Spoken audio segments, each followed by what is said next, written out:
Hello and good afternoon everyone. इस video से हम स्टार्ट करने जाने वाले हैं यूपीएससी 2027 के लिए एक बहुत ही इंपॉर्टेंट सब्जेक्ट जिसका नाम है जियोग्राफी। ओके, तो जियोग्राफी जो है याद रखो, जियोग्राफी प्लस एनवायरनमेंट, ये दो सब्जेक्ट जो है ये आपको बहुत ही ज़्यादा इंपॉर्टेंट है for UPSC exam. Why? Because alone from this two subject UPSC nearly asks 25 to 30 questions. अब ये ऐसा कैसे? याद रखो, यूपीएससी का जो प्री एग्जाम होता है, यूपीएससी के प्री एग्जाम में यूपीएससी सीएससी मतलब सिविल सर्विसेज एग्जाम के साथ साथ आईएफओएस मतलब फॉरेस्ट सर्विसेज का भी प्री कंबाइन में कंडक्ट करता है। तो उन बच्चों का भी नॉलेज टेस्ट करने के लिए यूपीएससी क्या करता है, 25 से 30 क्वेश्चन जो है वो ऑन दिस टू सब्जेक्ट इन पर ही पूछता है। मतलब नहीं, अभी 1/3 ऑफ योर क्वेश्चन पेपर जो है वो कहाँ से आ रहा है आपका, ज्योग्राफी और एनवायरनमेंट। तो इसके वजह से ज्योग्राफी पढ़ना बहुत ही इंपॉर्टेंट हो जाता है। ज्योग्राफी में भी सिर्फ ज्योग्राफी है क्या? नहीं, आपको ज्योग्राफी भी बहुत ब्रॉड सब्जेक्ट है। ज्योग्राफी में क्या क्या आता है तो याद रखो, ज्योग्राफी में यूपीएससी आपको एक्सपेक्ट करती है क्या पता होना, एक तो फिजिकल ज्योग्राफी। याद रखो, फिजिकल ज्योग्राफी में क्या आएगा आपका, जियोमॉर्फोलॉजी। ओके, सेकंड आएगा आपका क्लाइमेटोलॉजी, थर्ड आएगा आपका ओशियोनोग्राफी। ओके, देन आएगा आपका वर्ल्ड ज्योग्राफी, जो वर्ल्ड का एक्चुअल डेटा है वर्ल्ड ज्योग्राफी का। Okay, world geography. Then next Indian geography, and then कुछ करंट अफेयर में जो geography places of you go, ये सारा कुछ अलॉन्ग विद ह्यूमन ज्योग्राफी पकड़ेंगे हम। इकोनॉमी का जो कंसेप्ट आता है ह्यूमन ज्योग्राफी, ये सारा कुछ एक्सपेक्ट करती है आपको ज्योग्राफी इस यूपीएससी ज्योग्राफी से। समझ गए? तो ये सारी चीजें वन बाय वन हम यहाँ पे कवर करेंगे through this video series. Okay, एक से एक चीज जो हम कवर करेंगे इन डेप्थ इन डिटेल में कवर करेंगे, ताकि यूपीएससी का कोई भी क्वेश्चन है, किसी भी तरह का क्वेश्चन बने तो वो क्वेश्चन आपसे ना छूटे, वो क्वेश्चन आपको आ ही जाए, आपका अटेम्प्ट भी हो। क्लियर? तो यहाँ पे हम स्टार्ट करेंगे from the very first chapter जो बेसिक है यूपीएससी के लिए। वो कौन सा है आपका, अर्थ के बारे में जानना। क्या जानना? अर्थ के बारे में। क्योंकि जियोग्राफी मतलब क्या, याद रखो, जियोग्राफी जियोग्राफी मतलब क्या, अर्थ जो है, जियो मीन्स अर्थ और ग्राफी मीन्स अर्थ के बारे में लिखा गया कुछ, तो be written about something. Graphy मतलब टू बी रिटन अबाउट, तो अर्थ के बारे में जो लिखा गया है उसको हम पढ़ेंगे। जियोग्राफी मतलब अर्थ के बारे में जितना भी कुछ लिखा गया है उसको हम पढ़ेंगे, उसे कहेंगे जियोग्राफी। इन सिंपल टर्म, अर्थ की स्टडी, अर्थ की स्टडी, इसको हम कहते हैं जियोग्राफी। तो अर्थ की स्टडी में क्या आएगा, अर्थ की स्टडी में आएगा माउंटेन, अर्थ की स्टडी में क्या आएगा, रिवर्स, ओशियन, अर्थ की स्टडी में क्या आएगा, वैली, ओके, ट्रेंचेस, अर्थ की स्टडी में क्या आएगा, उसके बाद आएगा प्लेटू, ओके, जो प्लेटू है वो आएगा, वोल्केनो है वो आएगा, बहुत सी चीजें आएंगी जो ये अर्थ के स्टडी में आएगा, इन्हें हमें पढ़ना पड़ेगा। ये तो हो गया फिजिकल फीचर जो जमीन पे है। What about the atmospheric phenomena, वो भी तो हमें पढ़ना पड़ेगा ना, किस तरीके से साइक्लोन आता है, किस तरीके से सुनामी आती है पानी के अंदर, ये भी हमें पढ़ना पड़ेगा। तो ये सारी चीजें डील करने के लिए हमें क्या पता होना चाहिए, हमें तो पहले अर्थ के बारे में पता होना चाहिए, भैया ये अर्थ कैसे बनी है जो विजुअल फीचर्स है अर्थ के वो किस तरीके से बने हैं, किस चीज से बने हैं, ये हमें पता होना चाहिए। तो विजुअल फीचर्स में हमें क्या दिख रहा है, हमें पहाड़ दिख रहा है। विजुअल फीचर में हमें क्या दिख रहा है, हमें कहीं पे तो बिग ट्रेंच दिख रहा है, गड्ढा दिख रहा है, कहीं पे तो फॉल्ट दिख रहा है, ऐसे क्रैक दिख रही है हमें जमीन में। तो ये सारी चीजें, क्रैक जमीन पे आई कैसे, ये पहाड़ हिमालय बना कैसे, ये सारी चीजें हमें पता होनी चाहिए। तो ये सारी चीजें पता होने के लिए हमें क्या पता होना चाहिए कि अर्थ क्या है, उसके अंदर क्या है। समझ गए? तो अर्थ का इंटीरियर हमें सबसे पहले तो पता होना जरूरी है। जब हमें अर्थ के इंटीरियर के बारे में पता चलेगा तभी हम अंदाजा लगा पाएंगे, कंक्लूड कर पाएंगे कि ये पहाड़ कैसे आए, ये फॉल्ट कैसे तैयार हुआ, ये सुनामी कैसे आ रही है, ये वोल्केनो कैसे आ रहा है, या फिर ये जो अर्थ जो लैंड है वो शेक होती है, मतलब अर्थक्वेक, ये किस तरीके से आ रहा है। ये सारी चीजें पता होने के लिए हमें एक चीज पता होनी चाहिए, क्या पता होनी चाहिए, अर्थ का इंटीरियर कैसा है। क्या कैसा है, अर्थ का इंटीरियर। तो हमारा सबसे पहला चैप्टर कौन सा है, इंटीरियर ऑफ अर्थ। ओके, तो हमें सबसे पहले क्या पता होना चाहिए, अर्थ का इंटीरियर कैसा है। तो अर्थ का इंटीरियर पता करने के लिए हमारे पास दो तरीके हैं। एक तो डायरेक्ट सोर्स, अर्थ के अंदर क्या है। सबसे पहला है हमारा डायरेक्ट सोर्स, डायरेक्ट गड्ढा करके खोद के देख लो भैया अंदर क्या है, बराबर है। That will be the most illogical thing to do, क्योंकि आज तक जो मैक्सिमम ह्यूमन मेड मतलब मैक्स ह्यूमन कैपेसिटी थी, हमने गड्ढा किया मतलब माइन की, वो कितने गए हम 4 किलोमीटर। याद देखो मैक्सिमम जो हमने माइन किया है वो कितना है 4 किलोमीटर। कहाँ पर है वो है टोमिंग माइन। कहाँ पर है ये? Johannesburg, south Africa. South Africa के जोहानिसबर्ग में जो डीपेस्ट माइन है वर्ल्ड की टोमिंग, ये दिखती है हमें कितना 4 किलोमीटर। ये यहाँ से लेके यहाँ तक ये distance from the surface till the centre of the earth, ये कितना डिस्टेंस है? ये लगभग 6300 किलोमीटर। तो 6300 किलोमीटर में से हमने मैक्स टू मैक्स कितने ड्रिल कर पाए? हम कितना माइन कर पाए? 4 किलोमीटर। मतलब ये तो फ्रैक्शन में भी नहीं आ रहा, इतना कम हमने माइन किया। ये तो हो गया पहली चीज। दूसरा, कुछ लोग थे सोवियत के, यूएसएसआर के, उन्होंने ट्राई किया हम सेंटर तक जाके देखेंगे, हम मैक्सिमम ड्रिल करके देखेंगे। तो उन्होंने क्या किया? एक छोटा सा ड्रिल करना शुरू किया, ओके, जैसे बोरवेल की तरह। और उन्होंने जो ड्रिल किया वो मैक्स दुनिया का आज तक का सबसे डीपेस्ट ड्रिल होल है। उसकी लिमिट क्या है? वो भी 12 किलोमीटर तक। 12 kilometre is the deepest hole dug in earth crust. 12 kilometre. कहाँ पर मिलता है हमें ये मिलता है कोला पेनिनसुला। ये कहाँ पर है? यूएसएसआर में है, रशिया में, ओके। तो यूएसएसआर के जो उस वक्त के लोग थे उन्होंने सोचा कि हम कुछ तो हटके करिए, कि यूएस में और यूएसएसआर में तो कंपटीशन चली रही थी कि कौन सुपीरियर है। इन्होंने कहा कि हम अर्थ के सेंटर तक खोल करके देखेंगे। बट ये 12 किलोमीटर जाने के बाद इनको पता चला कि ये that is impossible. Why that is impossible? क्योंकि जब ये होल कर रहे थे तो उनको समझ में आया कि जैसे जैसे हम अंदर जा रहे हैं इस पृथ्वी के, तो भैया टेम्परेचर जो है वो इंक्रीज हो रहा है। अगर टेम्परेचर इंक्रीज होगा दैट मींस जैसे जैसे हम अंदर जाएंगे हमारे इक्विपमेंट काम करना बंद कर देंगे, फेल हो जाएगा, ओके। तो वो फेल हो रहा है तो वो मैक्सिमम डेप्थ तक पेनिट्रेट कर सकेगा नहीं। मैक्सिमम डेप्थ जो हमने पेनिट्रेट की है वो कितना है? 12 किलोमीटर। तो डायरेक्ट सोर्स हमें मिल सकते हैं क्या अर्थ के अंदर? क्या क्या है? नहीं, it is nearly impossible, okay. तो डायरेक्ट सोर्स से तो हमें पता नहीं चला कि अर्थ का इंटीरियर कैसा है। तो हमने क्या सोचा, भैया चलो डायरेक्ट सोर्स से हमें नहीं पता चल रहा है तो हम क्या करेंगे? इनडायरेक्ट सोर्स को ही अपनाएंगे। तो इनडायरेक्ट सोर्स कौन से थे?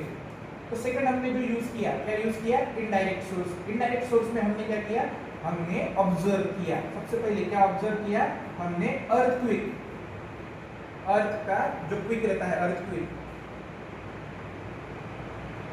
या फिर जिसे हम कहेंगे सेस्मिक वेव। सेस्मिक वेव को ऑब्जर्व किया। सेस्मिक वेव को ऑब्जर्व करने के बाद मुझे एक चीज तो अंडरस्टैंड हुई, एक चीज मुझे नोटिस हुई कि अर्थ है यहाँ पे फॉर एग्जांपल हाइपोसेंटर है, ओके, जहाँ पे फोकस मतलब फोकस या फिर जिसे हम हाइपोसेंटर करते हैं, जहाँ पे अर्थ एक्चुअली आया, वहां से एनर्जी डिसिपेट होगी in all direction, okay. In all direction वो एनर्जी डिसिपेट हो रही है। बट जब एनर्जी डिसिपेट हो रही है तो मैंने क्या किया? अर्थ के पूरे सरफेस पे मैंने सेस्मोग्राफ रखे जो रिकॉर्ड करता है reading of this earthquake wave. जो सेस्मिक वेव है उसको रिकॉर्ड करता है सेस्मोग्राफ, वो हर जगह पे रखा। तो मुझे क्या दिखा? ये कुछ एरिया है छोटा सा, देखो यहाँ से यहाँ तक की एरिया, यहाँ से यहाँ तक का एरिया, या फिर यहाँ से यहाँ तक का एरिया। यहाँ पे तो वेव्स रिकॉर्ड ही नहीं हुए, वेव्स रिकॉर्डेड नॉट रिकॉर्डेड। यहाँ पे तो वेव रिकॉर्ड ही नहीं हुए। अगर वेव रिकॉर्ड नहीं हुए दैट मींस यहाँ पे तो वेव रीच नहीं हुए। बट मुझे पता है कि वेव तो निकली और वेव जाना चाहिए था वहाँ पे, वेव नहीं थी। तो मुझे तो वेव की प्रॉपर्टी पता है कि जब भी वेव ट्रैवल करती है, अगर मीडियम चेंज हो जाए तो वेव क्या करती है? अपना डायरेक्शन चेंज करती है। Either it will get reflected और इट विल गेट रिफ्रैक्टेड। एक तो रिफ्लेक्शन होगा या फिर रिफ्रैक्शन होगा, दोनों की कंडीशन में उसका ओरिजिनल पाथ वो फॉलो नहीं करती है, वो दूसरे पाथ पे जाती है। तो यहाँ पे कहीं ना कहीं पे तो भी वेव ने अपनी डायरेक्शन चेंज की है। तो वेव ने जब डायरेक्शन चेंज की मतलब यहाँ पे वेव आई है क्या? नहीं, वेव नहीं आएगी। मैंने क्या कंक्लूड किया कि अर्थ के अंदर यूनिफॉर्म डिस्ट्रीब्यूटेड मटेरियल है क्या? नहीं, कहीं ना कहीं पे तो भी, यहाँ पे तो सॉलिड है, अर्थ का क्रस्ट तो सॉलिड ही है, अंदर कहीं ना कहीं पे तो भी भैया लिक्विड है, कहीं ना कहीं पे तो भी लिक्विड है। क्योंकि लिक्विड के थ्रू जब वेव जा रही है तो वेव की डायरेक्शन बदल रही है। तो मैंने क्या कंसीडर किया कि अर्थ लिक्विड है, अर्थ का क्रस्ट जो है वो सॉलिड है और अर्थ के इंटीरियर में कहीं ना कहीं पे तो भी लिक्विड है। एक तो पहला कंक्लूजन वहां से आया। फिर कुछ जगह पे मुझे फिर से रीडिंग मिली, यहाँ पे। तो मैंने क्या सोचा, अरे यार यहाँ पे कहीं पे तो भी रिफ्रैक्ट हुआ, बाद में फिर से रिफ्लेक्ट हुआ और हमें मिला। दैट मीन्स वहां पे फिर से कुछ तो भी मीडियम चेंज हुआ, मतलब सॉलिड से लेके लिक्विड, लिक्विड से लेके फिर से सॉलिड कहीं पे तो भी हुआ है। तो इससे मैंने क्या अंदाजा लगाया, अंदर कहीं ना कहीं पे तो भी सॉलिड है। कहाँ पे सॉलिड है, तो हमने स्टडी करके लगाया, पता कि वहां पे इनर कोर कुछ तो भी है जो सॉलिड है। क्लियर। अब ये टेम्परेचर का अंदाजा कैसे आएगा, यहाँ पे कितना है क्या है, वो तो वो कैलकुलेटेडली उन्होंने अंदाजा लगाया है कितना टेम्परेचर है कितना नहीं है। तो एक ये सिस्मिक वेव हो गया जिससे हमने अंदाजा लगाया। सिस्मिक वेव को हम और डिटेल में पढ़ेंगे जब हम अर्थक्वेक पढ़ेंगे, यहाँ पे सिर्फ मैंने ऊपर ऊपर ही बताया। ये हो गया एक सिस्मिक वेव। सेकंड कौन सा है, इसको स्टडी करने का कि अंदर कौन से मिनरल मिल रहे हैं मुझे। मिनरल कैसे पता चलेंगे, 1000 किलोमीटर तक तो मैं डिग नहीं कर सकता, बट 1000 किलोमीटर से एक चीज ऊपर आती है, वो क्या है, lava. Lava through volcanic vent, volcanic vent के थ्रू लावा सरफेस पे आएगा, और वो लावा जब ठंडा होगा तो लावा को मैं लेके जाऊंगा लैब में और उसको टेस्ट करूंगा, और टेस्ट करके देखूंगा लावा के अंदर कौन से मिनरल मिल रहे हैं। That means those mineral found beneath the earth surface. इस तरीके से मुझे क्या पता चला, अर्थ के सरफेस के अंदर कौन से मिनरल मिलते हैं। तो ये हो गया second source of information, indirect. Then next third जो है, मैं क्या करूंगा, अर्थ जो बनी थी, देखो अर्थ जब बनी 4.5 बिलियन ईयर, मतलब 2.3 बिलियन या 2.5 बिलियन ईयर समथिंग एगो, 4.5 बिलियन ईयर एगो सन बना था। तो जब अर्थ बनी, अर्थ या फिर सन हमारे सोलर सिस्टम में रहेंगे, जिस नेबुलर क्लाउड से बने, उसी नेबुलर क्लाउड से कुछ और भी जो सेलेस्टियल ऑब्जेक्ट है वो बने। सेलेस्टियल ऑब्जेक्ट लाइक मीटियोराइट वगैरह। तो ये मीटियोराइट जब अर्थ की ग्रेविटी की वजह से अर्थ के एटमॉस्फेयर में पुल किए जाते हैं, अर्थ की तरफ पुल किए जाते हैं, तो उनका सरफेस जल के खाक हो जाता है। ओके, उनका कंपोजिशन सेम है लाइक अर्थ, तो उनका सरफेस पूरा जल के खत्म हो जाता है, बर्न आउट हो जाता है, और जो रिमेनिंग है वो अर्थ पे गिरता है, तो हमें मिलता है उसका कोर। हमें क्या मिलता है, कोर। हमें दिखता है कि मीटियोराइट का कोर कैसा है, सॉलिड। उससे हमने अंदाजा लगाया हमारा कोर क्या है, सॉलिड है, क्योंकि मीटियोराइट का कोर सॉलिड है। और मीटियोराइट सेम नेबुलर क्लाउड से बना है, जिस नेबुलर क्लाउड से हमारी सोलर सिस्टम बनी है। तो उससे हमने अंदाजा लगाया इनर कोर हमारा क्या है, सॉलिड है, क्योंकि मीटियोराइट का इनर कोर सॉलिड था।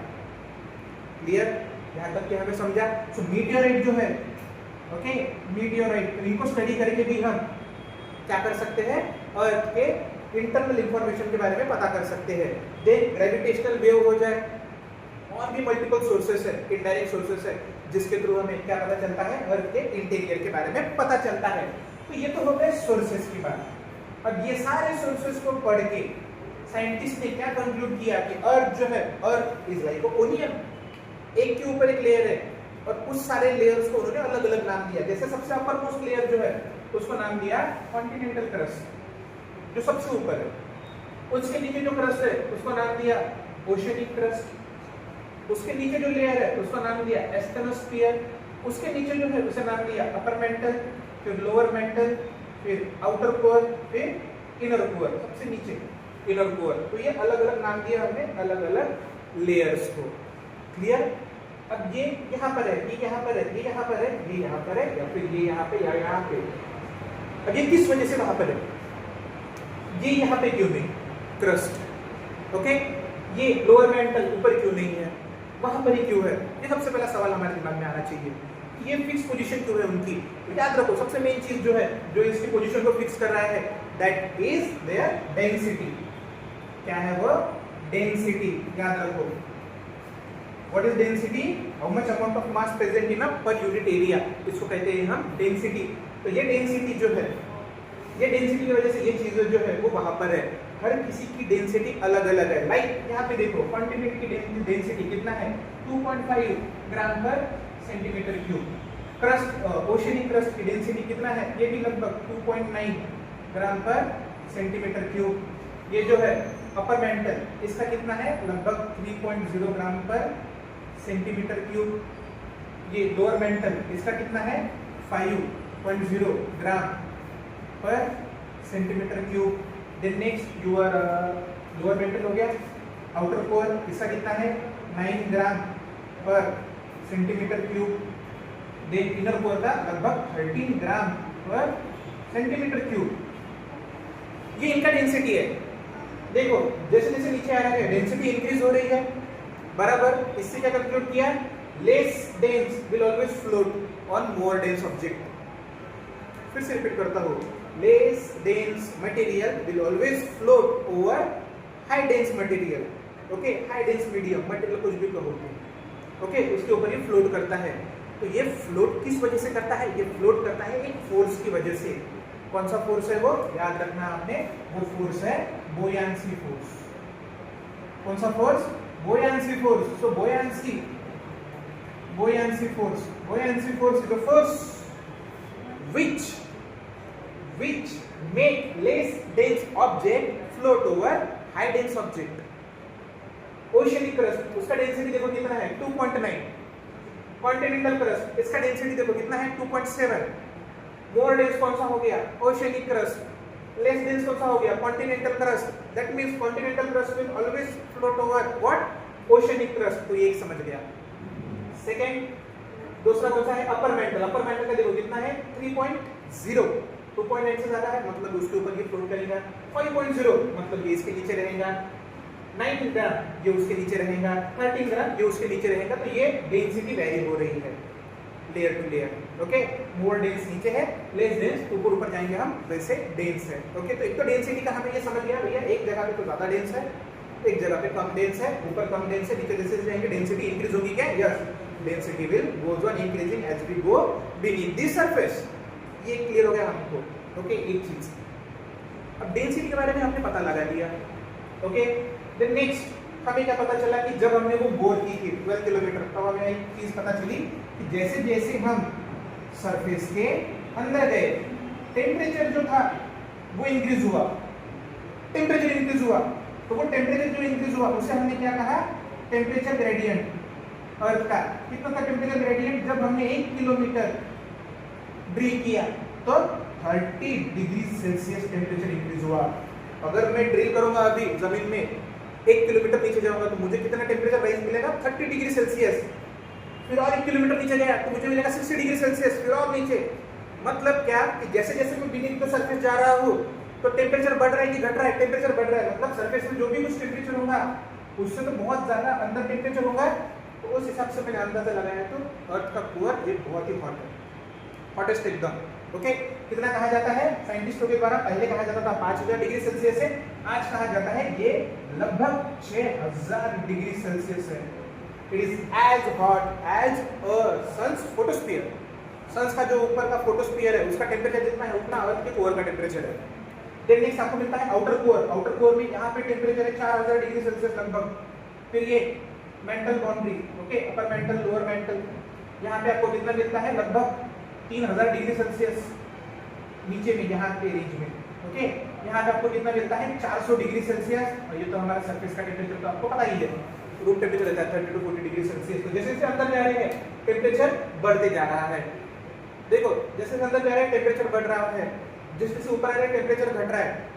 नीचे जाएंगे तो टेम्परेचर भी बढ़ेगा, नीचे जाएंगे तो डेंसिटी भी बढ़ेगी। ये एक लॉजिक से याद रखेंगे हम। नीचे जाएंगे तो डेंसिटी बढ़ रही है, नीचे जाएंगे तो टेम्परेचर भी बढ़ रहा है। तो हमें टेम्परेचर का पता चल गया, हमें डेंसिटी का पता चल गया। थर्ड पॉइंट जो हमें याद रखना है वो है इसका कंपोजिशन।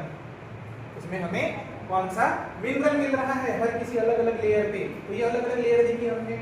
कौन सी लेयर देखी? Oceanic crust, continental crust, upper mantle, lower mental, outer core, inner core.